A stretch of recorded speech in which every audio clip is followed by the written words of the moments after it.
I am ready!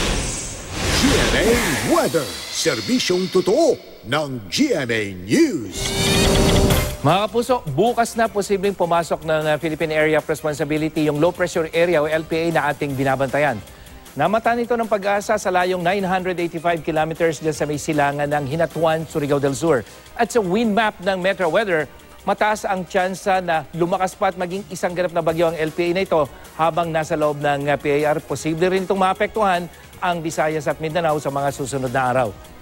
Iiral naman muli ang malakas na hanging amihan o yung northeast monsoon dyan sa Luzon. Bukas yan hanggang sa susunod na linggo. Kaya mga kapuso, maging I am ready muli sa malalamig na umaga. Mga kapuso, magiging maulap pero mababa lang ang tsansang umulan dito sa Metro Manila bukas at sa Luzon, maaliwalas ang panahon sa malaking bahagi nito yan mula sa Northern Central hanggang sa may Southern Luzon. May mahinang ulan naman sa halos buong Visayas bukas ng umaga pero sa hapon, magiging maaliwalas na ang lagay ng panahon.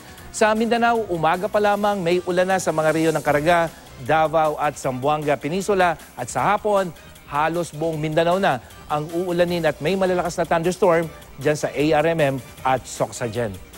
Yan ang latest mula sa GMA Weather. Ako po si Nathaniel Cruz. Magplano para sigurado. I am ready. Serbisyong totoo ng GMA News.